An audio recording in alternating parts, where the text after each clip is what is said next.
Assalamualaikum warahmatullahi wabarakatuh. Perkenalkan, nama saya Amelia Nurcayani Putri dari 10 MIPA 1 absen 03. Di sini saya akan mempresentasikan tentang Kerajaan Majapahit. Kerajaan Majapahit merupakan kerajaan yang memiliki pusat pemerintahan di Jawa Timur, Indonesia yang awal berdiri kira-kira pada tahun 1293 sampai 1550. Kerajaan ini pada puncak kekuasaan menjadi salah satu kemaharajaan raya yang memiliki wilayah kekuasaan yang luas di Nusantara. Pada saat masa kekuasaan Hayam Wuruk yang bertahta dari tahun 1350 sampai 1389. Kerajaan Majapahit ini kerajaan Hindu-Buddha paling akhir yang menguasai Nusantara dan menurut Nekaragaman, Kerajaan Majapahit diyakini sebagai salah satu negara kekuasaan terbesar dalam sejarah Nusantara. Kekuasaan Majapahit terbentang di wilayah Jawa, Sumatera, Kalimantan, Semenanjung, Malaya, sampai mencangkup Indonesia Timur. Walaupun wilayah kekuasaan ini masih diperdebatkan, hanya terdapat bukti sedikit fisik sisa-sisa dari Kerajaan Majapahit dan sejarahnya masih tidak jelas. Sumber utama yang dipakai oleh para sejarawan ialah Pararaton, atau bisa disebut dengan kota Praja-Raja, dalam bahasa negara Kertagama dan Kawa yang berbahasa Jawa kuno. Pararaton paling utama menceritakan tentang Ken Arok, pendiri sebuah kerajaan Singgasari. Namun juga berisi beberapa bagian pendek mengenal kisah terbentuknya Majapahit. Sementara itu mengenai Nekaragaman merupakan puisi Jawa kuno yang dibuat atau ditulis pada masa kekayaan Majapahit di bawah kekuasaan Hayam Wuruk. Sesudah masa itu, hal yang terjadi masih tidak jelas dan juga terdapat beberapa prasasti atau peninggalan dalam bahasa Jawa kuno atau catatan sejarah dari Tiongkok dan juga negara-negara lainnya. Pada masa terjadinya serangan Jayatakwa, Raden Wijaya bertugas untuk menghadang di bagian utara. Ternyata serangan yang paling besar malah diterjang dari arah selatan. Maka ketika Raden Wijaya pulang ke istana, ia melihat bangunan kerajaan Singgasari hampir sirna ditelan kobaran api. Dan terdengar bahwa Kertanegara sudah terbunuh juga perbesar-besarnya. Akhirnya juga Raden Wijaya melarikan diri bersama dengan tentara yang masih tersisa dan dibantu oleh penduduk desa Kugagu. Setelah dirasa aman, sang Raden pergi ke Madura meminta perlindungan ke Ae Wirajaya. Karena dibantunya, ia berhasil menepati tahta dengan memberikan hadiah di daerah Tarik untuk Raden Wijaya sebagai wilayah kekuasaannya. Ketika tentara Mongol hadir ke Jawa dengan pimpinannya Sihpi, Kausing, dan Ikemise dengan tujuan untuk memberikan hukuman terhadap Kertanegara, maka Raden Wijaya pun memanfaatkan situasi ini agar bekerja sama untuk menyerang Jayatakwa. Setelah terbunuhnya Jayatakwang, tentara Mongol berpesta ria untuk merayakan kemenangannya itu. Kesempatan itu juga tidak disia-siakan oleh Raden Wijaya untuk balik melawan para tentara Mongol sehingga tentara Mongol menjadi terusir dari tanah Jawa dan pulang ke negerinya semula. Maka pada tahun 1293 Raden Wijaya naik tahta dan diberi gelar Sri Kertajasa Jayawahrada. Adapun tanggal kelahiran Majapahit. Tanggal pasti yang dipakai untuk tanggal kelahiran kerajaan Majapahit ialah hari penobatan Raden Wijaya sebagai raja, yaitu tepat pada tanggal 15 bulan Kartika tahun 1215, Saka yang bersamaan dengan tanggal 10 November tahun 1293. Ia diberi gelar dengan nama Kertajasa Jayawardana. Kerajaan ini sedang menghadapi masalah yang mana beberapa orang kepercayaannya Kertajasa, termasuknya Ranggalawe, Nambi, dan Sora memberontak untuk melawannya meskipun pada akhirnya pemberontakan itu tidak berhasil. Pemberontakan yang dilakukan Ranggalawe ini didukung oleh R.A. Arya Saidi, Panji Maharaja, R.A. Jaranwaha, R.A. Tosan, R.A. Lintang, R.A. Tati, dan R.A. Gelatik. Semua nama yang disebutkan itu tertulis dalam Pararaton. Slamet Muljana menduga bahwa yang melakukan konspirasi untuk menjatuhkan semua orang kepercayaan raja ialah Mahapati Halayuda. agar ia bisa menduduki posisi tertinggi pada pemerintahan. Namun, setelah pemberontakan terakhir, Kutimati Halayudaha ditangkap dan dipenjara lalu dihukum mati. Raden Wijaya meninggal dunia di tahun 1309. Putra dan juga sebagai penerus Wijaya ialah Jayanegara. Para raton memberikan sebutan Kala Gemet, yang artinya penjahat lemah. Perkiraan pada waktu pemerintahan Jayanegara, Odrico do Peronis, seorang pendeta dari Italia, mengunjungi keraton di Majapahit, Jawa. Pada tahun 1328, Jayanegara terbunuh oleh tabibnya, Tanca Gayatri Rajapni, sebagai ibu tiri yang seharusnya menggantikan. Namun Raja Patni memilih untuk mengundurkan diri dari lingkup istana dan menjadi biksuni. Raja Peni ini menunjukkan anak perempuannya, Tibruwani, agar menjadi Ratu Majapahit.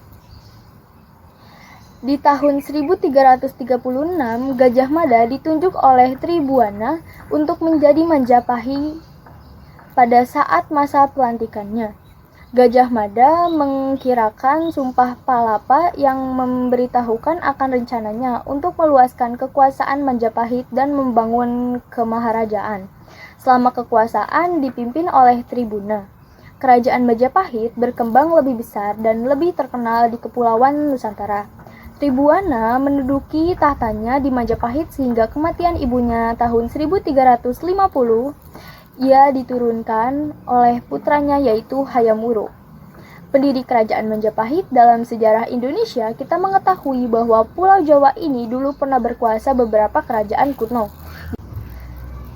Pendiri kerajaan Majapahit. Dalam sejarah Indonesia, kita mengetahui bahwa di Pulau Jawa dulu pernah berkuasa beberapa kerajaan kuno yang memiliki kekuasaan yang cukup besar. Salah satunya ialah kerajaan Majapahit, yang mana pusat kotanya berada pada Trowulan dan bekas sisa-sisa reruntuhan ibu kota tersebut masih kita jumpai sampai saat ini. Kerajaan Majapahit merupakan sebuah kerajaan Hindu Indonesia yang sukses mempersatukan hampir keseluruhan wilayah Nusantara sekarang ini. Pengaruh kekuasaan dari kerajaan ini sangat luas, bahkan sampai juga di negara-negara tetangga wilayah Asia. Awal berdirinya Majapahit diawali dari runtuhnya kerajaan Singasari yang diakibatkan seorang prajurit Jayatakwang asal Kendiri tahun 1292. Dalam perang itu, Jayatakwang bisa menyerang sampai dalam keraton dan membunuh Raja Karatanagara sehingga kekuasaan Singasari berakhir. Raden Wijaya sebagai menantu Kartanegara dengan beberapa prajuritnya mengungsi ke Madura untuk memohon bantuan kepada Wiraraja. Raden Wijaya sebagai menantu Kartanegara dengan beberapa prajurit mengungsi ke Madura untuk memohon bantuan kepada Wiraraja. Adapati, Sumenep, Raja Wijaya dan pengikutnya diterima dengan baik oleh Wiraraja. Atas nasihat dari Wiraraja, Raden Wijaya kemudian menyerahkan diri kepada Jayatakwang dan dia mengabdi ke Kendiri. Raden Wijaya pun selalu menunjukkan sikap setianya terhadap Jayakarta sehingga memperoleh kepercayaan dari Jayatakwang. Lalu Raden Wijaya memohon agar hutan tarik dibuka dengan alasan untuk memudahkan berburu. Jayatakwang memang gemar memburu.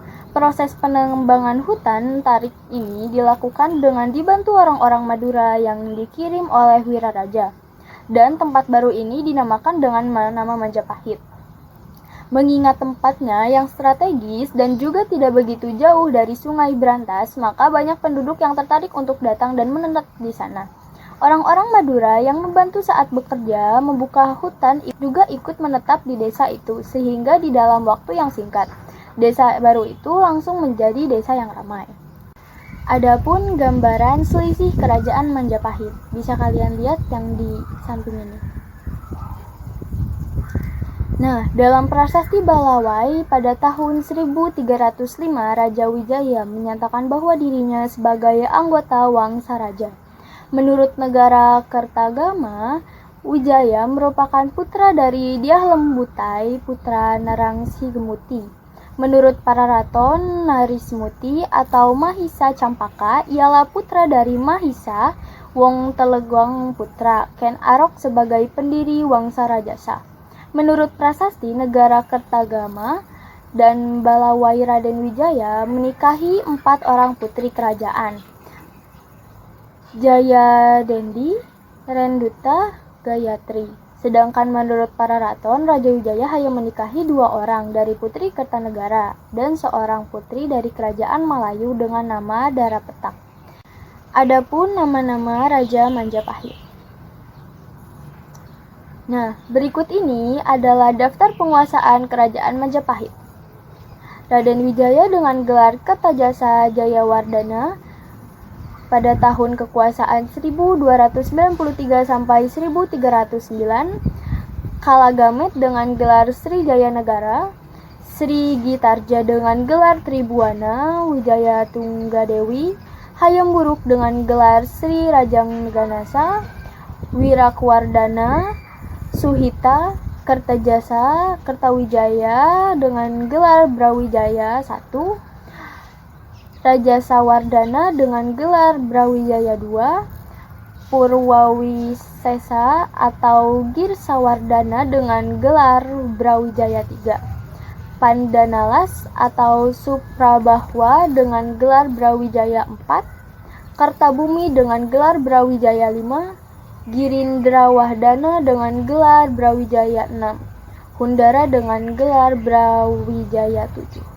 Adapun peninggalan kerajaan Majapahit, yaitu Candi Wringin Lawang, yang kedua Candi Brahu, yang ketiga Candi Gentong, yang keempat Candi Tikus, yang kelima Candi Bajang Ratu, yang keenam Candi Kedaton, yang ketujuh Candi Minangki Jonggo, yang kedelapan Candi Pendopo Agung, yang kesembilan Makam Putri Campa, dan yang terakhir ada sastra zaman Majapahit awal, Kitab Negara Kertagama karangan Empu Prapanca. Isinya tentang keadaan kota Majapahit, daerah-daerah jajahan, dan perjalanan Hayam Buruk keliling ke daerah-daerah.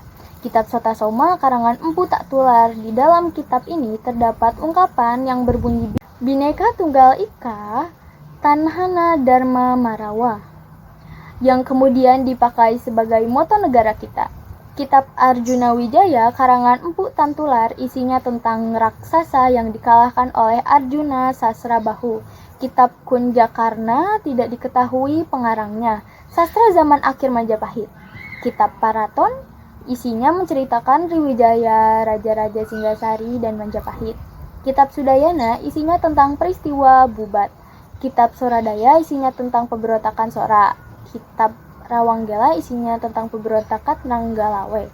Kitab Panji Wijayakrama isinya riwayat Erujaya sampai dengan menjadi Raja Majapahit. Kitab Usana Jawa isinya tentang penakluk Bali oleh Gajah Mada dan Arya Damar. Kitab Tantu Panggelaran tentang pemindahan Gunung Mahameru ke Pulau Jawa oleh Dewa Brahma, Wisnu, dan Siwa. Sekian presentasi kerajaan Majapahit dari saya. Apabila ada kesalahan, mohon dimaafkan. Terima kasih. Wassalamualaikum warahmatullahi wabarakatuh.